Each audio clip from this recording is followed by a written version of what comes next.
Salut à toutes et à tous, on se retrouve sur ma chaîne YouTube pour une nouvelle vidéo. Et aujourd'hui, le thème de la vidéo sera un récap d'un trade que j'ai pu prendre lundi sur la paire de GBP USD qui m'a permis de générer plusieurs milliers d'euros. Et c'est un trade à 3 R environ. Donc là, dans un premier temps, je vais vous expliquer pourquoi j'ai pris ce trade, comment je l'ai pris et comment j'ai pu faire mon analyse. Donc c'est parti. Donc dans un premier temps, je vais vous expliquer sur ce PowerPoint étape par étape. Donc, je me suis lancé sur les graphiques, je suis arrivé sur le GBP USD, donc c'est ce graphe-là. J'ai repéré la tendance en daily. Du coup, ça, une bougie égale un jour.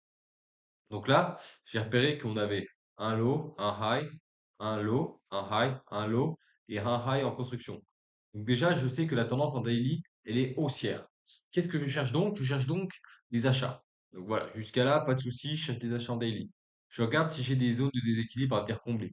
Donc un déséquilibre, c'est un trou entre les trois bougies. Donc celle-là ne raccorde pas celle-là. Donc là, le prix était clean. Je me suis dit, ok, pas de souci. Pour l'instant, j'ai pas de zone intéressante. Mais je sais que je cherche des achats. Donc je garde ça dans un coin de ma tête. Donc en daily, je cherche des achats. Ensuite, je descends en H4. En H4, du coup, ça, ce point-là à ce point-là. On retrouve ici, donc ce point-là à ce point-là. Donc je sais que pareil, donc j'ai un low, un high, un low, un high, un low et un high en construction. Donc je sais que je suis haussier. Ok, je travaille dans ma leg daily qui est haussière aussi. Ok, donc déjà, ça coordonne les deux. Donc ça me donne une indication en plus que je vais pouvoir chercher un achat. Donc ici, je repère mes déséquilibres H4. Donc à la rigueur, j'en ai un ici. Et sinon, le prix est clean sur tout le long. Ok, pas de souci. Là, pour l'instant, j'ai mis environ 2 minutes. J'ai eu ma tendance en daily, j'ai eu ma tendance en H4. Je sais dans quelle leg je vais travailler. Du coup, dans la leg de ici à ici, je sais que je l'ai là. Ok, pas de souci. Je cherche des achats. Ensuite, je descends directement en H1, H2, placer mes déséquilibres et mes liquidités. Donc, qu'est-ce que j'ai pu voir? J'ai pu voir, comme je vous avais dit, du coup, ce déséquilibre H4 qu'on retrouve ici. Et j'avais un déséquilibre H2, H1 qu'on avait ici. Donc pas de souci. Là, je regarde comment est ma structure. Du coup, on a un low, un high, un low, un high, un low, un high. Et là, on est en train de créer potentiellement le prochain low pour créer le prochain high. Donc, ok, pas de souci. Je sais que je vais travailler entre ici et ici. Donc, si on revient dans cette zone qui est intéressante parce qu'elle a du déséquilibre, on a de la liquidité, on a le plus bas du jour d'avant, plus de la Z session, plus cette AZN session. Donc là, je vais pouvoir chercher un achat si on revient ici. Donc qu'est-ce que fait le prix? Le prix chute vraiment brutalement. Donc pour l'instant, je ne cherche pas à vendre, ça ne m'intéresse pas. Comme je vous l'ai dit, en daily, je suis acheteur, en H4, je suis acheteur, en H1, H2, je suis acheteur. Ok, donc pas de souci, tout est aligné. Maintenant, il n'y a plus qu'à jouer sur ma patience. Et ça, c'est le plus dur. Parce qu'une fois que vous avez fait ça, ça, c'est pas compliqué à déterminer le sens de la tendance. Maintenant, il va falloir être patient et attendre ces zones. Parce que j'aurais très bien pu me dire, ah, bah, le prix revient ici, je vais acheter ici, ou le prix chute très fort, ah, bah, je vais commencer à vendre. Non. Moi, je savais que je devais attendre minimum qu'on vienne sweep ici et revenir potentiellement dans cette zone-là. Donc pour l'instant, j'ai attendu. Qu'est-ce que j'ai fait en attendant? J'ai placé mes alertes et je suis parti des graphiques. Bon bah nickel. Le prix arrive dans ma zone, ça sonne. Nickel. Qu'est-ce que je fais?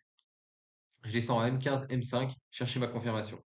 Donc là, ma confirmation, je ne vous en parle pas directement parce que j'ai des élèves à qui j'en parle dans ma formation, donc je ne vous en parle pas. Après, vous pouvez rejoindre mon Telegram, des fois j'en parle, des fois je n'en parle pas et je partage pas mal d'infos. Donc n'hésitez pas, il est dispo dans la bio de cette vidéo. Donc voilà, revenons à nos moutons. Donc ici, je vais mes alertes pour sonner une fois qu'on a pris cette liquidité. Moi, j'ai pu attraper ma confirmation ici. Je me suis protégé assez large parce que je sais que je n'avais pas besoin de serrer le SL. S'il y avait un potentiel, potentiellement, on pouvait revenir un tout petit peu plus bas pour ensuite repartir. Donc je la joue assez safe sur ce genre de trade. Et là, j'ai target directement le plus haut de la semaine d'avant. On avait une Asian, on avait Delos, on avait manipulé. On avait une sorte de range ici. Donc au final, on a eu un range, une manipulation et ensuite la distribution. Moi, je me suis placé dans la distribution après la manipulation. Donc ça, c'est le meilleur moyen de se placer. Une fois qu'on est placé ici, moi, j'ai pris rapidement un petit partiel pour être sûr et je me suis mis à BE une fois qu'on est venu dans cette zone-là. Parce qu'il y avait potentiellement des chances que le prix se retourne pour revenir, pour ensuite repartir. Dans tous les cas, je sais qu'on allait prendre le haut. Bah, j'étais pratiquement sûr qu'on allait prendre le haut. On est sûr à 100% de rien, mais il y avait beaucoup de choses qui viennent prendre le haut.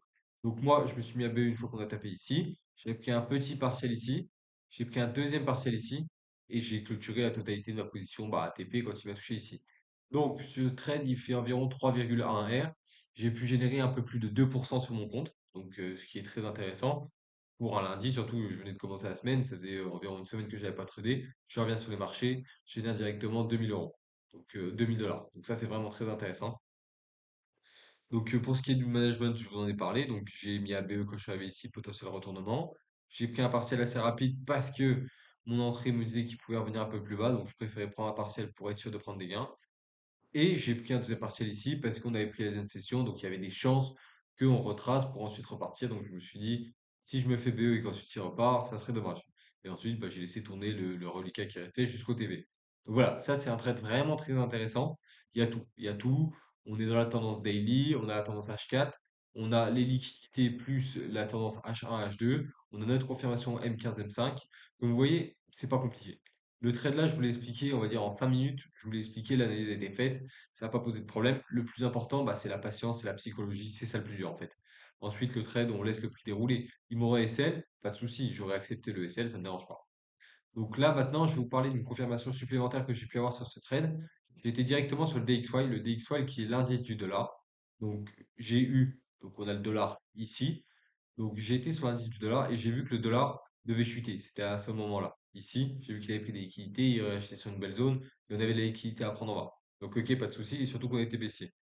Donc vu que j'ai vu ça, je me suis dit le dollar baissier, forcément il y a plus de chances que ça passe avec GU haussier, vu qu'ils sont inversement corrélés. Donc ça m'a donné une confirmation en plus. Ça, je rentre pas dans les détails. Je pourrais vous l'expliquer dans une autre vidéo ou n'hésitez pas à aller voir sur mon Telegram, j'en parle aussi. Ensuite, j'avais une deuxième confirmation supplémentaire, c'est le sentiment de marché. Le sentiment de marché, en fait, c'est là qu'on voit si les gens sont plus acheteurs ou vendeurs. On m'a toujours dit, fais l'inverse de la masse. Qu'est-ce qu'on voit sur GU? Il y a environ plus de 90% des personnes qui sont en vente. Et le tout petit coin vert là, c'est des personnes qui sont en achat. Donc ça veut dire que ici, la majeure partie des personnes cherchaient à vendre. Fais l'inverse de la masse, tu achètes, ça passe.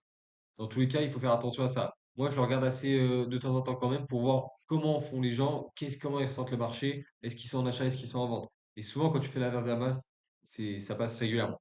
Donc voilà. Là maintenant, je vous en ai directement sur le graphe si vous voulez voir plus de détails. Donc, comme je vous l'ai dit, trade basique, tendance, tac, tac, tac. On va directement H4, on place nos zones. Donc j'avais, comme je vous l'ai dit, j'avais ce déséquilibre H4. Ici, pour l'instant, j'avais rien, mais je préfère aller voir en H2. Qu'est-ce que je vois en H2? Liquidité, déséquilibre, je veux dire, plus le previous weekly low, plus de la liquidité des sortes d'icônes qu'on crée ici. Je me suis dit, ok, donc celle-là, il faut qu'elle soit prise. Parce qu'on aurait pu potentiellement avoir cette zone ici. Je me suis dit, non, celle-là, il faut qu'elle soit prise. Surtout que cette zone était intéressante, elle venait prendre de la liquidité, elle venait refermer des ordres ici pour ensuite envoyer le prix à la hausse, elle venait casser en plus. Pour moi, celle-là était protégée. Je me suis dit, ok, pas de souci. Et ensuite, comme on peut voir, en H1, le trade est vraiment clean, hein. Toutes les bougies sont une au-dessus des autres. Il y a vraiment du petit retracement. C'est vraiment un trade qui, comme dirait le terme, fait pas chier. Il part directement, il t'embête pas. Donc voilà. Donc là, n'hésitez pas à liker ma vidéo, à lâcher un petit commentaire et à rejoindre mon Telegram qui est dispo en bio. C'est là-bas que j'envoie toutes mes analyses et pas mal de conseils. Allez, bonne soirée à tous, bisous.